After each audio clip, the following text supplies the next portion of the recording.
Estimados alumnos, iniciaremos el segundo de los tejidos básicos. En este caso hablaremos de los tejidos conectivos. Como vemos ya en su nombre indica que comprende un grupo de tejidos. Todos los tejidos conectivos son derivados del mesodermo. Ya veremos específicamente algunos de ellos de qué componente del mesodermo derivan. Y los tejidos conectivos tienen funciones esenciales en el organismo. Son muchas las funciones que cumplen los tejidos conectivos y cada una de sus funciones es muy importante. Una de ellas es la de servir de sostén y de cohesión entre los órganos. Es decir, le dan la forma a los órganos y sirven de sostén, por ejemplo, sostén para el epitelio, sostén para el músculo, sostén para todos los demás tejidos. Otra función importante es la de nutrición. En el tejido conectivo es donde se ubican los vasos sanguíneos. Ya dijimos cuando hablamos de epitelio que el epitelio no poseía vasos sanguíneos y que se nutría a partir de la difusión desde el tejido conectivo. Entonces en el tejido conectivo se encuentran principalmente los vasos sanguíneos que nutren a todos los órganos. Pero además es el lugar donde se produce el intercambio de moléculas, de iones, de agua. Es decir que es como la vía donde se produce la conducción y el traspaso de nutrientes. Otra función importante del tejido conectivo es la función defensiva. Esta es una función clave del tejido conectivo porque es donde se encuentran la mayoría de las células defensivas y pueden migrar a los diferentes lugares que el organismo necesite para su defensa. Ya veremos cuáles son las células defensivas, qué funciones cumplen cada una y cómo se pueden dirigir hacia los diferentes sitios para cumplir su función. Otra función que también es muy importante es el almacenamiento de energía. Ya veremos que una de las variedades de tejidos conectivos es el tejido adiposo, fuente principal de reserva de energía. ¿Cuáles son los componentes del tejido conectivo? En general todos los tejidos, pero en especial en el tejido conectivo, vemos los componentes básicos de cualquier tejido. En primer lugar, las células. Vamos a ver después qué tipo de células encontramos en el tejido conectivo. Y en segundo lugar, la sustancia que rodea o en la que está inmersa esas células, que es la matriz extracelular, formada por fibras, diferentes tipos de fibras.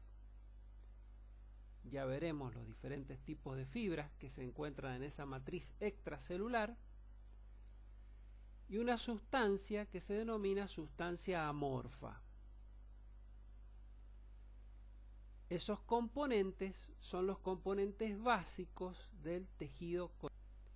En esta imagen, que la encontrarán en los libros de texto, observamos los componentes que hablamos anteriormente. Los diferentes tipos de células del tejido conectivo. Ya veremos cada una de ellas, las fibras y la sustancia amorfa. Y por supuesto los vasos sanguíneos que, como dijimos, predominan en el tejido conectivo. Vamos a ver ahora cómo se clasifican los tejidos conectivos. Ustedes van a encontrar en los diferentes libros de textos diferentes formas de clasificarlos. Por una cuestión didáctica, nosotros los clasificaremos en tejidos conectivos no especializados y tejidos conectivos especializados. En esta clase trataremos principalmente los tejidos conectivos no especializados. Dentro de la clasificación de tejidos conectivos dijimos que teníamos los tejidos conectivos no especializados. Esta variedad de tejidos conectivos no especializados se dividen a su vez en tejido conectivo laxo y tejido conectivo denso. Esta clasificación en laxo y en denso dependerá de la composición relativa en cuanto a cantidad de fibras, células o sustancia intercelular, como veremos enseguida. Dentro del tejido conectivo laxo podemos encontrar el tejido conectivo laxo del adulto, del cual hablaremos en detalle, y dos variedades más que son el tejido conectivo mucoso y el reticular. El tejido conectivo laxo mucoso se lo observa principalmente en el cordón umbilical y es una especie de gelatina que se observa en el cordón umbilical conocida como gelatina de Wharton. Mientras que el tejido conectivo laxo reticular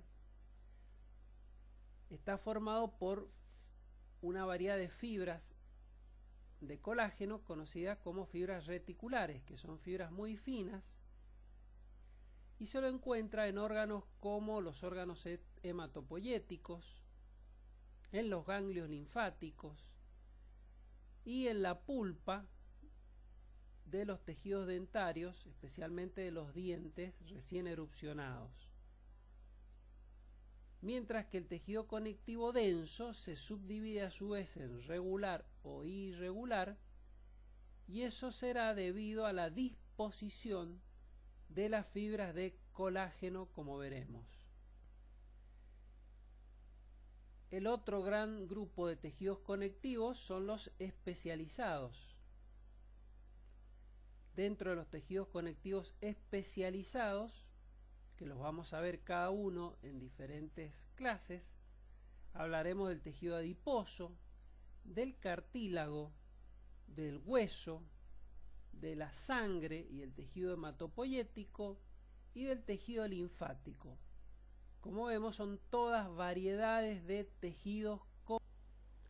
El tejido conectivo del adulto propiamente dicho, en general lo vamos a dividir en laxo y en denso. En el laxo, como vemos acá, donde están señalados los fibroblastos, observen bien los fibroblastos, que casi lo que vemos es el núcleo con un pequeño borde de citoplasma. En este caso hay muchos fibroblastos, porque es la célula que predomina en el tejido conectivo, entonces hay gran cantidad de células en el tejido conectivo laxo. Y hay mucha sustancia fundamental amorfa. Pero las fibras no son tan abundantes. Si lo comparamos al tejido conectivo laxo con el denso, vemos que en el tejido conectivo laxo había muchas células, que son todos esos núcleos que vemos de fibroblastos. Hay vasos sanguíneos, porque es un tejido, ya dijimos que es muy vascularizado el tejido conectivo. Y acá abajo vemos el tejido conectivo denso, donde se ven gran cantidad de fibras de colágeno y de haces de colágeno con pocas células. Los pequeños puntos corresponden a los núcleos de fibroblastos y en comparación con las fibras hay pocas. Entonces predominan las fibras. En este caso este es un tejido conectivo denso y es un ejemplo típico, el laxo y el denso, de la dermis de la piel. El tejido conectivo laxo se observa inmediatamente debajo del epitelio, formando la primera capa de la dermis, y el tejido conectivo denso se observa en forma más profunda, formando la segunda capa de la dermis, como veremos más adelante. El tejido conectivo denso, a su vez, desde el punto de vista histológico, podemos dividirlo en tejido conectivo denso, irregular. Si ustedes ven esta diapositiva, ven los haces de colágeno en diferentes direcciones, en forma longitudinal o en forma transversal, como se ve acá, o incluso pueden estar en forma oblicua. Estas flechitas señalan los vasos sanguíneos y estos puntos los núcleos de los fibroblastos. Siempre vemos que hay gran cantidad de fibras y esto corresponde a un tejido conectivo denso, irregular. Comparémoslo con esta diapositiva y aquí vemos que todas las fibras de colágeno tienen una dirección. Son paralelas casi unas con otras. En este caso hemos visto entonces el tejido conectivo denso irregular o no modelado comparado con el tejido denso regular o modelado. El primero, el irregular, es el que se observa en la dermis, como vimos antes. En cambio, el regular o modelado lo podemos observar en los tendones, que unen el músculo con el periósteo del hueso. Entonces, los componentes del tejido conectivo comprenden la matriz extracelular, las fibras y las células. Vamos a hablar de cada uno. Dentro de los componentes del tejido conectivo, dijimos que teníamos la matriz extracelular. Este componente, la matriz extracelular, es sin duda el componente principal del tejido conectivo. No solamente porque dentro de la matriz están inmersas todas las células del tejido conectivo, sino es que aquí se cumplen las principales funciones. Es la vía de tránsito de los nutrientes, la vía de eliminación de los desechos, el lugar donde transcurren los vasos sanguíneos y el lugar donde las células cumplen sus funciones. En forma didáctica, la matriz extracelular la podemos dividir en dos componentes. Un componente que es el componente amorfo y el otro componente que es el componente fibrilar. Cuando hablamos recién de que el tejido conectivo tenía fibras, básicamente forman el componente fibrilar de la matriz extracelular. Entonces dijimos que tiene dos componentes, el amorfo y el fibrilar. Entonces vamos a ver primero el componente. Entonces el componente amorfo de la matriz extracelular también se conoce como sustancia fundamental. Antes se conocía como sustancia fundamental amorfa, pero ya vemos que es una parte de la matriz extracelular. Y en realidad se llama así amorfo porque no tiene una forma definida, entonces básicamente como si fuera un gel o una gelatina. Entonces imagínense una especie de gelatina o sustancia en estado de gel. En esta sustancia en estado de gel vamos a encontrar varios componentes importantes. El más abundante va a ser el agua, pero también vamos a encontrar sales, sodio, potasio, calcio, todos los componentes iónicos de la sustancia fundamental amorfa, y un componente orgánico que ese componente orgánico tiene una estructura compleja que está formado por moléculas de ácido hialurónico y polisacáridos que forman las moléculas de glucosa aminoglicanos. Estas moléculas orgánicas formadas por el ácido hialurónico y el polímero de hidratos de carbono constituyen unas moléculas denominadas proteoglucanos por el componente proteico y el componente glucídico. Vamos a ver en detalle cómo están formadas estas moléculas orgánicas de proteoglucano. ¿Cómo está formada la molécula de proteoglucano? La molécula de proteoglucano tiene un eje central que lo forma el ácido hialurónico, que es una proteína alargada. Entonces acá vemos la molécula de ácido hialurónico, y a esa molécula de ácido hialurónico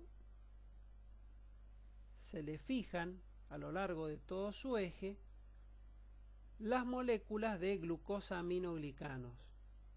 Los glucosaminoglicanos tienen forma la molécula tiene forma de un pinito o de una antena, y está unido al ácido hialurónico por medio de esta proteína de enlace. Esta es la proteína de enlace y esta es la molécula de glucosaminoglicano, que tiene formita de pino. Entonces todas las moléculas de glucosaminoglicano se fijan a lo largo del eje que forma el ácido hialurónico.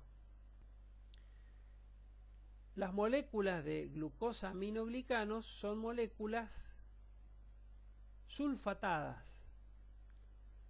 Al ser moléculas sulfatadas, la carga eléctrica de estas moléculas de proteoglucano es negativa. Eso le otorga una de las propiedades más importantes de los proteoglucanos y de la sustancia amorfa en general, que es la de atraer agua. Entonces son moléculas que atraen agua, y eso es lo que conforma el gel de la matriz. Hay distintos tipos de glucosaminoglicanos sulfatados. Vamos a ver algunos ejemplos. Por ejemplo, el dermatán sulfato, que se observa en la piel, el heparán sulfato, que es un glucosaminoglicano sulfatado que se observa en el pulmón, o el condroitín sulfato, que se lo observa en el cartílago, en el hueso y también en la piel. Hay otros ejemplos de glucosaminoglicanos sulfatados que les aconsejo leer. Bien, entonces hemos visto que la matriz extracelular tiene un componente amorfo, que ya vimos cómo estaba formado, y el otro componente es el componente fibrilar, que son básicamente las fibras. Entonces vamos a ver ahora el componente fibrilar de la matriz extracelular del tejido conectivo.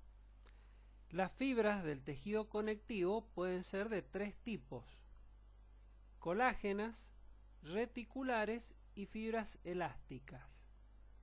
Los tres tipos de fibras están formados por polímeros de proteínas, y las fibras de colágeno, como vemos en este cuadro, predominan en estructuras como los tendones, donde son muy abundantes. Prácticamente la estructura del tendón está formada por fibras de colágeno. En la dentina es muy importante que se acuerden de ese ejemplo, ya que cuando veamos tejidos dentarios hablaremos de la composición orgánica de la dentina, formada por fibras de colágeno. Y en la dermis, en las dos partes que posee la dermis, como veremos más adelante cuando veamos piel, vamos a ver fibras de colágeno. Las fibras reticulares son una variedad de fibras de colágeno, como veremos más adelante, y forman parte de la estructura de la membrana basal. Si se acuerdan, dijimos que la membrana basal tenía una lámina que se llamaba lámina reticular, formada por fibras reticulares principalmente. Pero también forma el estroma, es decir, la estructura de base, la que le da forma del vaso o del hígado y de los órganos hematopoyéticos en general. Las fibras elásticas, que es la última variedad de fibras que vamos a ver, se la observa en las grandes arterias, como en la aorta, en la tráquea, en los pulmones y en las cuerdas vocales, ya que son fibras que tienen capacidad de distenderse y recuperar su forma original. El colágeno es una proteína. En condiciones naturales, las fibras de colágeno son de color blanquecino. Si uno las pone a hervir, las fibras de colágeno forman una especie de gelatina. Y como dijimos, en condiciones naturales son de color blanquecino, pero cuando utilizamos algún tipo de colorante, como en este caso, el colorante histológico, la fibra de colágeno se tiñe con eosina, es decir que son eosinófilos o acidófilos. El colágeno es acidófilo. En este caso con eosina se ve de color rosado, pero según el colorante que utilicemos podrá variar la tinción. En este ejemplo vemos una fibra de colágeno delgada, correspondiente al tejido conectivo laxo. Pero en este otro ejemplo vemos que las fibras de colágeno son más gruesas. Cuando las fibras de colágeno se agrupan entre sí, forman lo que se llama un haz de colágeno. Esto es lo que se observa en el tejido conectivo denso. Entonces, en el tejido conectivo denso se ven agrupaciones de fibras de colágeno llamadas haz de colágeno. Es importante que conozcamos la estructura de la fibra de colágeno. Como vemos acá, en este dibujo, la fibra de colágeno está formada por fibras más delgadas. A su vez, cada fibra o fibrilla de colágeno está formada por microfibrillas. Y cada microfibrilla está formada por una triple hélice. Esta es la triple hélice, que es la unidad básica del colágeno, formada por moléculas de tropocolágeno. Entonces repetimos, el tropocolágeno es la unidad básica del colágeno, es el que va a formar la triple hélice con el cual se forman las microfibrillas. El grupo de microfibrillas forma una fibrilla de colágeno y a su vez el grupo de fibrillas la fibra de colágeno. Una particularidad de la fibra de colágeno, como vemos en el esquema, es de tener bandas oscuras y claras. Estas bandas oscuras y claras permiten reconocer la fibra de colágeno en la microscopía electrónica. Ahora vamos a ver la síntesis de las fibras de colágeno. El fibroblasto es la principal célula encargada de sintetizar la fibra de colágeno, pero no es la única, como veremos más adelante. La síntesis de colágeno comprende una serie de pasos que se cumplen dentro del citoplasma de la célula y otra serie de pasos que se cumplen en el exterior de la célula, en el espacio extracelular. En primer lugar, dentro del fibroblasto comienza la síntesis en el retículo endoplasmático rugoso, donde se va a formar la cadena alfa. Entonces la cadena alfa va a estar formada por una secuencia de aminoácidos y esa secuencia de aminoácidos forma la unidad inicial, que es la cadena alfa. Entonces acá vemos síntesis de la cadena alfa en el retículo endoplasmático rugoso. Tres cadenas alfa, acá tenemos una, dos, tres cadenas alfa, se van a agrupar y van a formar una especie de trenza o hélice, y esa triple cadena de moléculas alfa forma la molécula de procolágeno. Entonces, dentro del citoplasma de la célula se sintetiza el procolágeno, que está formada por una triple hélice de cadenas alfa, en este caso, que son envueltas por membrana plasmática, por membrana, y enviadas al aparato de Golgi. En el aparato de Golgi se va a producir el agregado de hidratos de carbono a la molécula, empaquetados y eliminados por exocitosis. Entonces vemos que hacia el espacio extracelular se vuelca por exocitosis las triple cadenas alfa. Una vez que la molécula de procolágeno llega al espacio extracelular, aquí vemos la molécula de procolágeno en el espacio extracelular, ocurre un evento muy importante.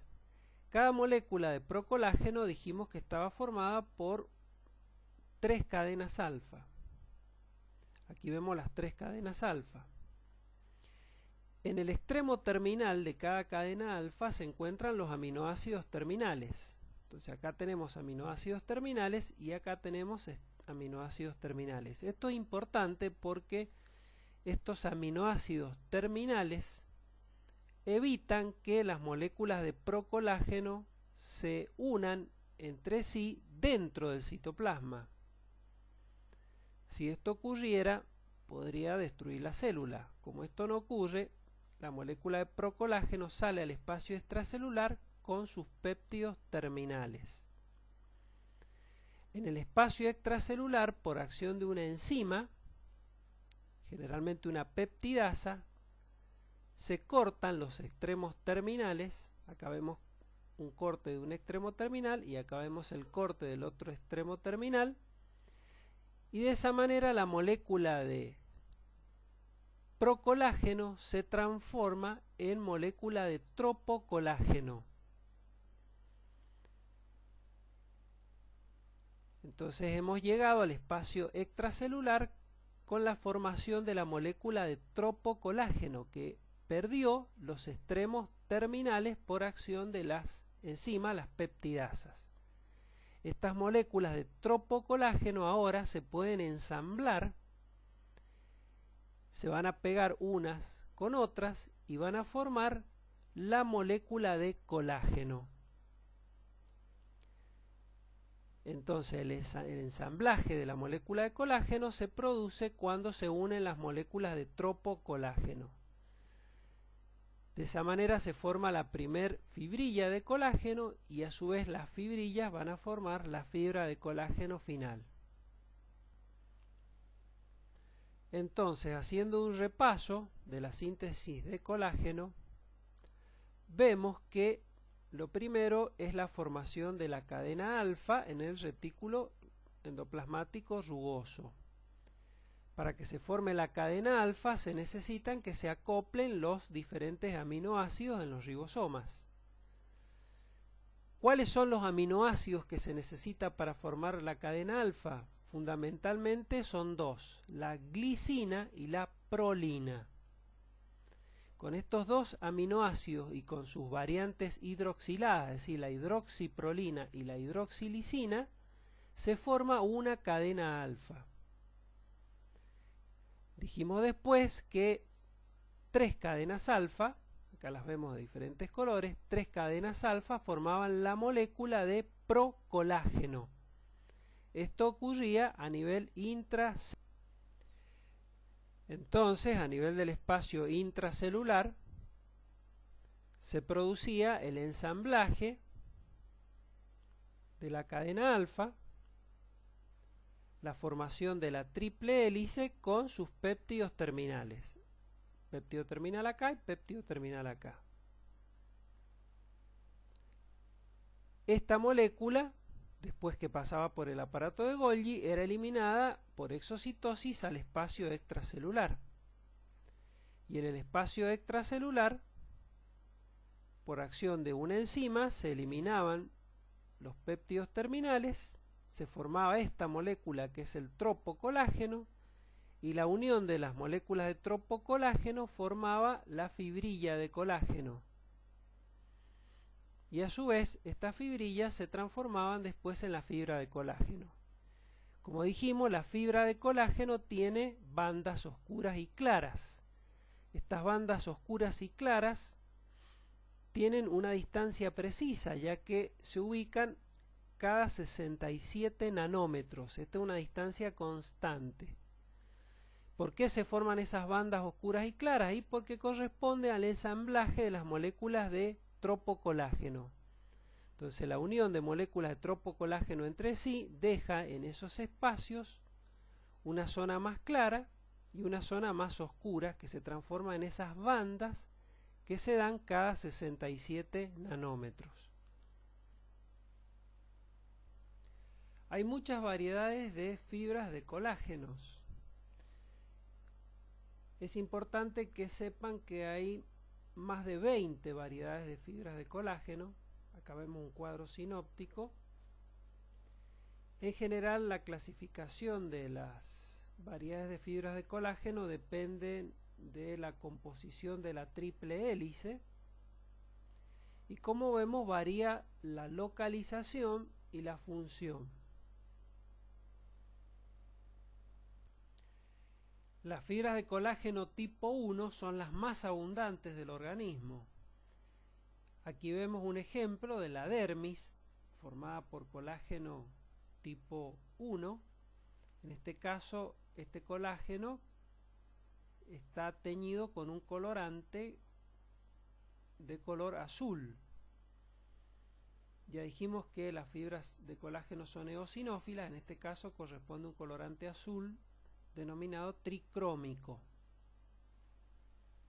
También se le observa el colágeno de tipo 1 en la dentina. Este es el colágeno de la dentina. Acá sí se ve bien eosinófilo.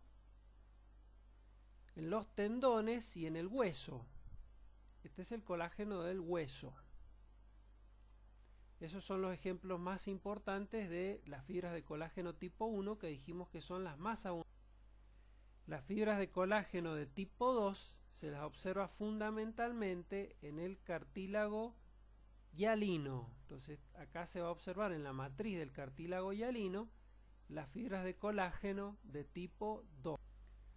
Las fibras de colágeno de tipo 3 son conocidas también como fibras reticulares. Acá observamos las fibras reticulares. Son una variedad de fibras de colágeno más delgadas y se las observa en las paredes de los vasos sanguíneos o en el estroma de varios órganos como el hígado o el vaso. Acuérdense que son una variedad de fibras de colágeno. Las fibras de tipo 3, las fibras de colágeno de tipo 4 se las observa, por ejemplo, en la membrana basal. Acá observamos una membrana basal con una tinción especial. Se ve de color negro, separando el epitelio del tejido conectivo. Entonces, esa membrana basal está formada por colágeno de tipo 4, que en realidad no son verdaderamente fibras, sino forma una estructura que sirve de filtro, que es la membrana basal. El tercer tipo de fibras son las fibras elásticas. Las fibras elásticas no están formadas por colágeno, sino que están formadas por una proteína denominada elastina. Esta proteína elastina se caracteriza porque aparece en forma enrollada y se puede estirar, pero cuando se relaja vuelve a la posición original. Por supuesto, la función principal va a ser dar elasticidad a los tejidos y permitir que estos se recuperen después del estiramiento. ¿Dónde observamos fibras elásticas? Veamos algunos ejemplos. Acá vemos un vaso de mediano calibre donde las fibras elásticas forman esta capa que se llama membrana elástica interna, que se la nota bien marcada en esta arteria de mediano calibre. En la pared de los grandes vasos sanguíneos, acá vemos la pared de un gran vaso sanguíneo como es la aorta, donde se ven bien marcadas las fibras elásticas. Los grandes vasos sanguíneos como la aorta son también llamados vasos elásticos por su distensibilidad necesaria para mantener la tensión arterial. En general, las fibras elásticas no se las ve bien con la tinción común. Se necesitan colorantes especiales como la orceína. Acá vemos un ejemplo de cartílago. Esto es cartílago. cartílago elástico, donde la orceína tiñe las fibras elásticas de color negro, como se ven acá, las fibras elásticas teñidas en el cartílago elástico. Estos son ejemplos de... Ahora vamos a hablar de las células del tejido conectivo. Esta clasificación de células de tejido conectivo es una clasificación didáctica. La van a encontrar en los diferentes libros de texto, aunque con diferentes variantes. En general se las divide en células residentes o permanentes, que son las que están durante mucho tiempo en el tejido conectivo, en forma fija, mientras que el segundo grupo de células son aquellas que migran desde la sangre o están en forma transitoria en el tejido conectivo y se van moviendo entre los diferentes tejidos. Vamos a ver cada una de las células, los aspectos principales de cada célula. Es importante que sepan describir cada célula, su estructura histológica, el núcleo, el citoplasma, las organelas que predominan y las funciones de cada una. Comenzamos con la primer célula del tejido conectivo, el fibroblasto. Entonces el fibroblasto es la célula principal del tejido conectivo. Tiene una forma alargada, como se ve en este esquema, con numerosas prolongaciones del citoplasma. El núcleo en general es único, tiene un solo núcleo con la cromatina laxa y densa, con heterocromatina y eucromatina. El nucleolo bien definido y posee abundantes mitocondrias. Aquí vemos las mitocondrias, abundante retículo endoplasmático rugoso y abundante aparato de Golgi. Es decir, que predomina todo el aparato de síntesis. Como vemos en el nombre, la terminación blasto de todas las células indica que son células capaces de sintetizar. En este caso vemos que se trata de un fibroblasto, es decir, sintetiza fibras. Pero la función principal del fibroblasto no solamente es la de sintetizar fibras, sino que sintetiza todos los componentes de la matriz extracelular. Es decir, el fibroblasto se va a encargar de la síntesis de las fibras de colágeno, de las fibras reticulares, de las fibras elásticas, pero también de los componentes de la sustancia fundamental amorfa, es decir, de las moléculas de proteoglucanos y de las sustancias adhesivas como la fibronectina y demás. En esta foto vemos un fibroblasto activo. En este caso, el fibroblasto activo se caracteriza por el gran desarrollo de todas sus organelas, como vimos antes, retículo endoplasmático rugoso, las mitocondrias y el aparato de Golgi, con un núcleo único bien desarrollado con eucromatina y heterocromatina. Esta célula, que está en activa síntesis, está produciendo gran cantidad de fibras de colágeno. Aquí vemos las fibras de colágeno que se reconocen por su estriación característica cada 64 nanómetros. Este es un fibroblasto activo. Entonces, hemos hablado del fibroblasto activo, es decir, que es aquel que tiene las prolongaciones citoplasmáticas bien desarrolladas, el núcleo único amplio con la eucromatina y la heterocromatina, todas las organelas necesarias para la síntesis proteica. Esta célula, que es capaz de sintetizar todos los componentes de la matriz extracelular y además de remodelar esos componentes, cuando entra en estado de quietud se transforma en fibrocito. El fibrocito entonces es un fibroblasto, pero en estado de reposo, de quietud. Como vemos, no tiene casi prolongaciones citoplasmáticas. El núcleo es un núcleo oscuro, con la cromatina bien condensada, esto se llama núcleo pignótico, y con una disminución del aparato de síntesis proteica en el citoplasma. Este estadio se mantendrá así hasta que el organismo requiera que vuelva a funcionar.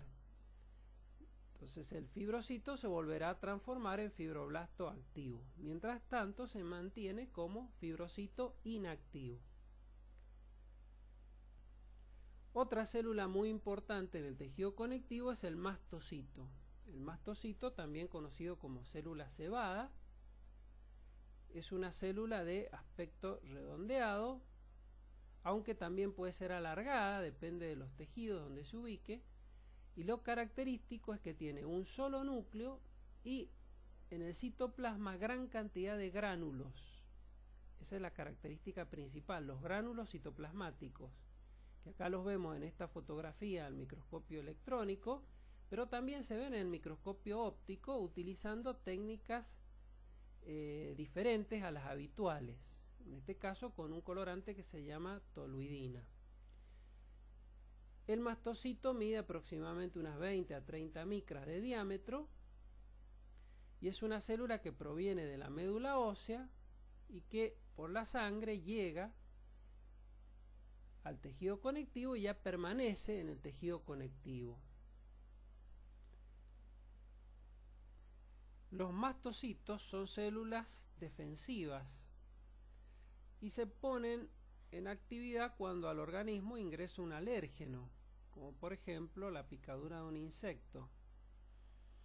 En ese caso, los gránulos del mastocito son liberados y esos gránulos contienen sustancias como la heparina, que es un anticoagulante, o la histamina, que es una sustancia que aumenta la permeabilidad de los vasos sanguíneos y que junto con los leucotrienes producen constricción del músculo liso, de los vasos sanguíneos, o en el caso de los leucotrienes también en el aparato respiratorio. Y también se liberan gránulos que tienen factores quimiotácticos. Factores quimiotácticos son factores que atraen otras células hacia el lugar donde se produzca la picadura del insecto, el ingreso del alérgeno, y todo esto desencadena una gran reacción inflamatoria. Entonces, como vemos, los mastocitos liberan a través de sus gránulos todos mediadores inflamatorios. Otra célula del tejido conectivo son los plasmocitos o células plasmáticas. Los plasmocitos son derivados del linfocito B. Por lo tanto, también son células defensivas. Cuando al linfocito B se le presenta un antígeno que ingresó al organismo, el linfocito B tiene la capacidad de transformarse en una célula de mayor tamaño, que es la célula plasmática o plasmocito. Esta célula, que es de mayor tamaño que el linfocito B, tiene como característica de que tiene un solo núcleo. El núcleo está ubicado en uno de los bordes de la célula, es decir, es excéntrico. Y la cromatina adopta el aspecto de una rueda de un carro, de una carretela, que es muy característico, como vemos en las imágenes. Entonces la cromatina con forma de los ejes de una rueda, el núcleo único ubicado excéntricamente, la célula que adopta un aspecto de huevo, de elipse, y un gran desarrollo en el citoplasma del retículo endoplasmático rugoso. Esto ya nos da un indicio de que esta célula tiene muy desarrolladas las organelas encargadas de la síntesis proteica. Y además nos da una idea de cuál va a ser su tinción. Esta célula va a ser la encargada de producir anticuerpos. Entonces, cuando ingresa un antígeno, el linfocito B reconoce ese antígeno, se transforma en célula plasmática y la célula plasmática será la encargada de sintetizar anticuerpos que básicamente son inmunoglobulinas y molecularmente son proteínas. Aquí en esta fotografía vemos algunas células plasmáticas donde se distingue bien el núcleo excéntrico con la cromatina dispuesta como los ejes de una rueda y el característico citoplasma bien basófilo por la gran cantidad de retículo endoplasmático rugoso que predomina en estas células productoras de anticuerpos. Y esta célula del tejido conectivo es un macrófago. Los macrófagos derivan de los monocitos de la sangre. Ya dijimos que los monocitos son células provenientes de la médula ósea y que circulan por la sangre, son células móviles que cumplen su función dentro del torrente sanguíneo, pero cuando abandonan los vasos sanguíneos se dirigen al tejido conectivo y en el tejido conectivo se pueden transformar en macrófagos fijos del tejido conectivo denominados histiocitos. Es difícil de reconocer un macrófago en un preparado teñido con hematoxilina eosina. Sin embargo, son tres las características que definen que es un macrófago. Una es la presencia de las prolongaciones citoplasmáticas móviles, que son los pseudópodos que emite el macrófago, con los cuales puede englobar a una bacteria o a una sustancia extraña en el tejido conectivo. La otra es el núcleo, la forma del núcleo, y el tercero es las organelas predominantes. El núcleo del macrófago tiene este aspecto que es una forma arriñonada con una gran escotadura, y la organela predominante son sobre todo los lisosomas. Acá vemos gran cantidad de partículas englobadas por este macrófago, ya que la función principal del macrófago es la fagocitosis. Entonces incorpora las vesículas con sustancias extrañas, forma los fagosomas, que al unirse con el lisosoma formará los fagolisosomas, donde se degradan esas partículas extrañas ingeridas. En general vamos a ver que hay diferentes macrófagos. Los macrófagos forman parte del sistema fagocítico mononuclear. El principal integrante de este sistema es el monocito, que dijimos que es el macrófago principal de la sangre, derivado de la médula ósea. Estos son monocitos circulantes y cumplen su función en la sangre. Cuando alguno de ellos sale de la sangre, pasa a los tejidos conectivos y se transforman en macrófagos fijos, que son los histiocitos. Y algunos tienen nombres específicos según el órgano. Por ejemplo, los macrófagos del hígado son las células de Kupffer, que se ubican en los sinusoides del hígado. En el riñón forman las células mesangiales. En el pulmón los macrófagos alveolares. En el sistema nervioso la microglía. Y otro ejemplo importante es en el hueso, donde forman los osteoclastos. Las células madres son células que tienen la capacidad de diferenciarse en otras células o tejidos. Hay células madres embrionarias, que se las observa en el embrión, y hay células madres adultas.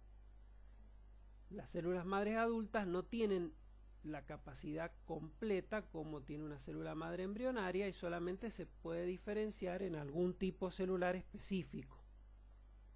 Por ejemplo, se puede diferenciar en fibroblasto o las células madres adultas de la médula ósea se van a diferenciar en células de la sangre. Hay un tipo especial de célula madre adulta que está en la pared de los vasos sanguíneos que se llama pericito.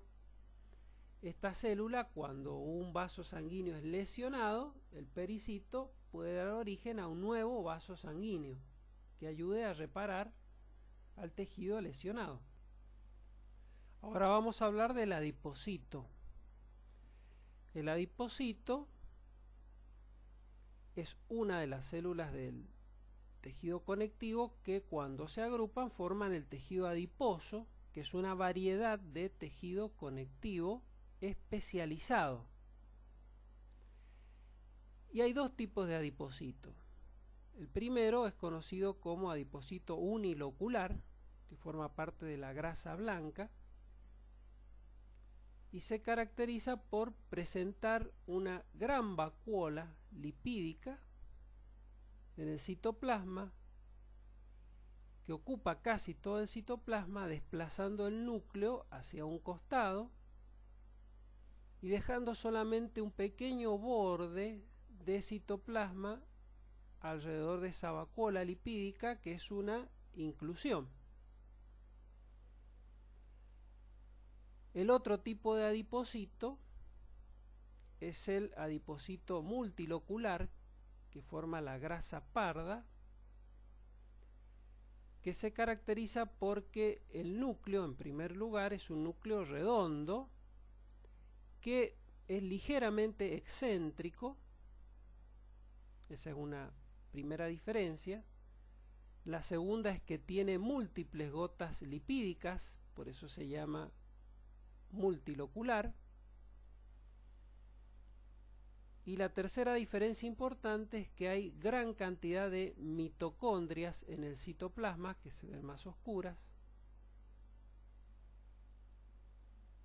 Y esa gran cantidad de mitocondrias, las múltiples vacuolas y las características del núcleo diferencian el adipocito multilocular o grasa parda del unilocular o el tejido adiposo unilocular, entonces, o grasa blanca, está formado por los adipocitos clásicos con la gran vacuola lipídica única en el citoplasma que desplaza el núcleo hacia la periferia. Esta gran vacuola, recordamos que es una inclusión, es decir, que no tiene membrana plasmática que la rodee como las organelas membranosas. El adipocito unilocular es el encargado en general de almacenar energía en forma de lípidos, la reserva energética del organismo, y es el que va a formar el tejido adiposo subcutáneo, así como también forma la grasa que rodea a las vísceras y las protege, por eso esa función amortiguadora. Y además tiene una función muy importante que es la de producir hormonas. El adipocito unilocular puede producir una hormona que se llama leptina. La leptina también es conocida como el factor o la hormona de la saciedad, ya que es la que inhibe la ingesta de alimentos cuando el adipocito se carga de lípidos. La célula adiposa multilocular o célula de la grasa parda, como dijimos antes, es una célula que tiene múltiples vesículas de lípidos y el núcleo, que es redondo, es ligeramente excéntrico, no tanto como en la unilocular. Y otra característica importante dijimos que es la gran cantidad de mitocondrias que tiene la célula multilocular. Por un lado, la gran cantidad de mitocondrias le da la tinción característica que es bien eosinófila del citoplasma del adipocito y también indica la función. La principal función de la grasa multilocular es la función termogénica, es la de producir calor. Este tipo de grasa es común en los animales que hibernan, como los osos, y en el ser humano predomina en el recién nacido, a diferencia de la grasa blanca o del adipocito unilocular que predomina en el adulto. La grasa parda multilocular predomina en el recién nacido, especialmente en la zona cercana al cuello o en la zona del tronco, también cercana al cuello, y es la encargada de esa función termogénica de mantener el calor en el recién nacido, que a medida que va creciendo este tipo de grasa va disminuyendo. Hemos llegado al fin de esta clase sobre tejidos conectivos. Les aconsejamos ver bien estos temas a través de los detalles de este tema en los libros de consulta, y con esto también completamos el primer tejido conectivo especializado, que es el tejido adiposo. Nos veremos en la próxima clase.